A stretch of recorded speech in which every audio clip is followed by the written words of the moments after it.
All right, I'm going to give some comments here on our first discussion assignment. This brings us right to what's known as the trolley problem. Excuse me.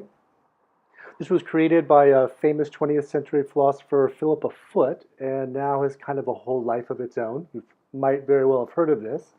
And Sandel does a very nice job of presenting a couple different versions of the trolley problem and of the philosophical issues that are in play. So I'm mostly going to just let him do that. I think he does a great job of it in his opening lecture.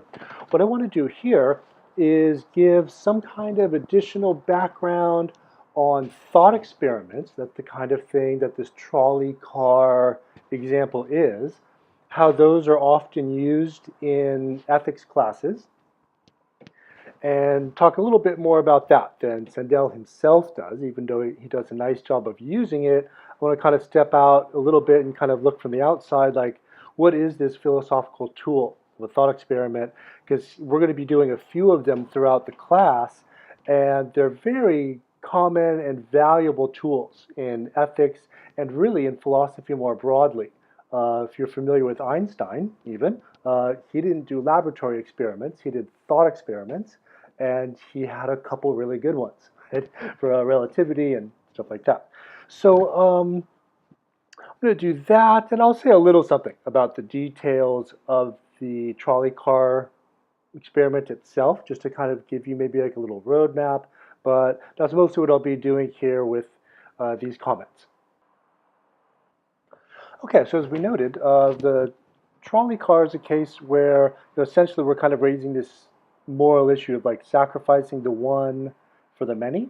And just to kind of set ideas, we know that there's the one person that whose life can be taken, and by doing so, you would have saved 5 lives. Now, who that person is changes in the different versions of this thought experiment, and your own individual role in deciding how and if the individual life will be taken for the sake of the 5 lives to be kept alive. So all of that is within the realm of the different versions of the thought experiment that Sandel goes over. What we're doing in a thought experiment in general, so what I want to look at now, is not all that different from what we are doing in a laboratory experiment. In a laboratory experiment, we want to isolate a certain variable that we want to understand better and we get more knowledge of. And for that reason, we set up this artificial environment in the lab, which isn't exactly what you find if you go outside in nature. So it's an important thing, and I'll come back to. Laboratory experiments create artificial environments. I mean, they're real, but they're not, just what you stumble upon in nature. The reason is that a well-constructed artificial environment will allow us to better understand the variable that we want to control for, i.e., the variable that we want to understand better. For example, in Einstein's thought experiments, quite often, the kind of the hypothetical worlds that he would construct, these artificial environments, are where things are traveling at the speed of light because he wanted to understand time better. Here, in our trolley case, we want to understand better our commitment to certain fundamental moral values. For example, we might say liberty and freedom, fundamental values. A different fundamental value might be equality. And there's a question as to which of those 2 values you really take as your fundamental basis for moral decision making. One way to find out how is to go through this thought experiment. This should reveal to us what our fundamental.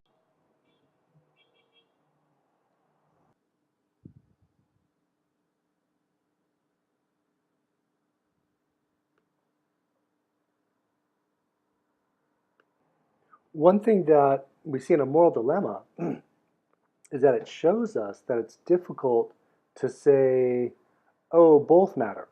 Like here we might want to say that liberty and equality both matter, and that's the moral view we should have.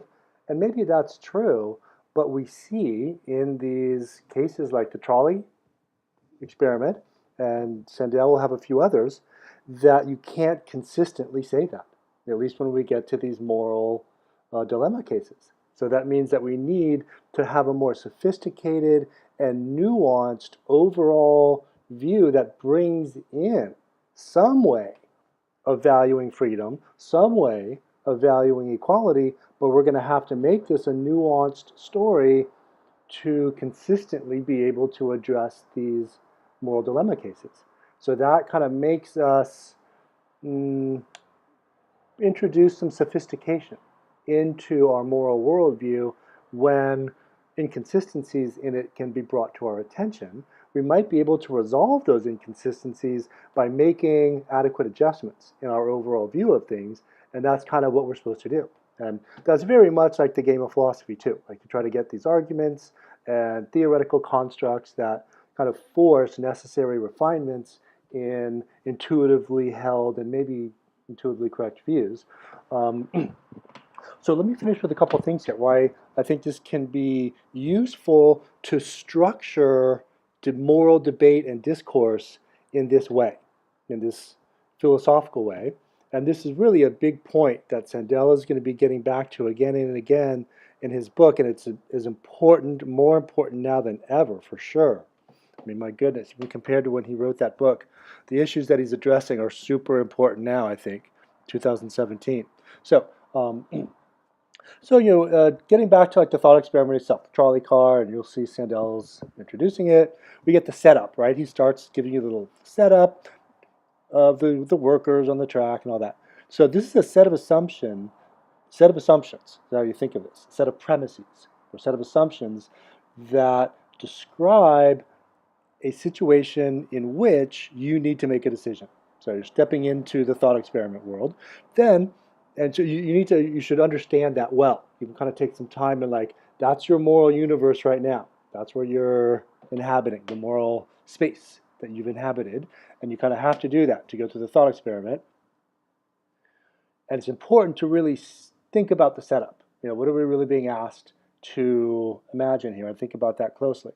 A well-designed thought experiment should have reasons for why it's set up in the way that it does. And this is a good one.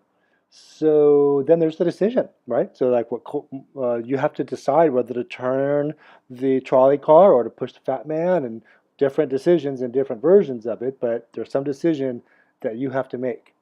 So what we've got here, our question then, what core moral values is your decision based on? We've talked about that. And this is what we haven't talked as much about.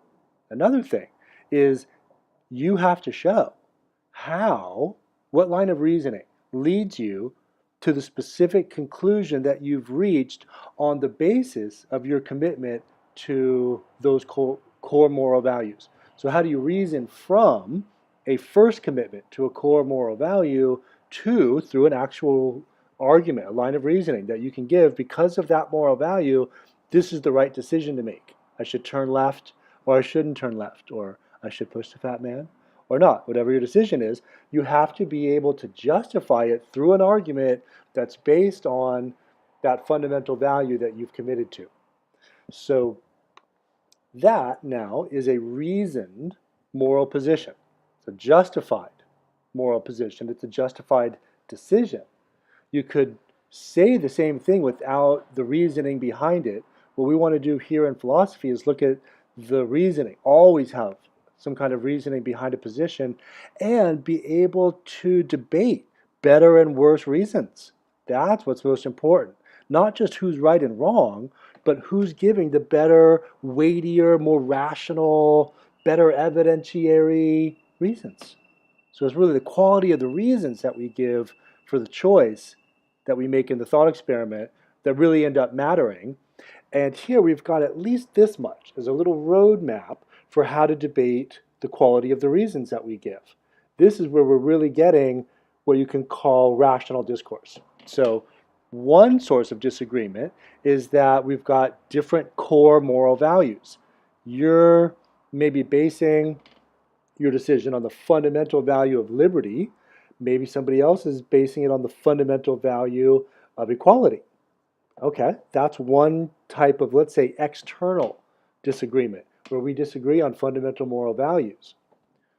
Another kind of disagreement a person might have is that though that core moral value that they agree with, you're in agreement there, actually doesn't entail the decision that you think it does, right? Maybe that's where we disagree.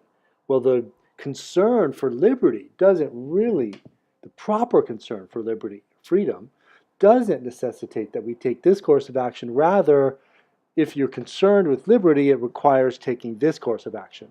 Let's call that an internal disagreement, and that's a fine, different kind of moral disagreement to have. What's really important, I think, super important, is to be able to know what kind of disagreement you're having with somebody.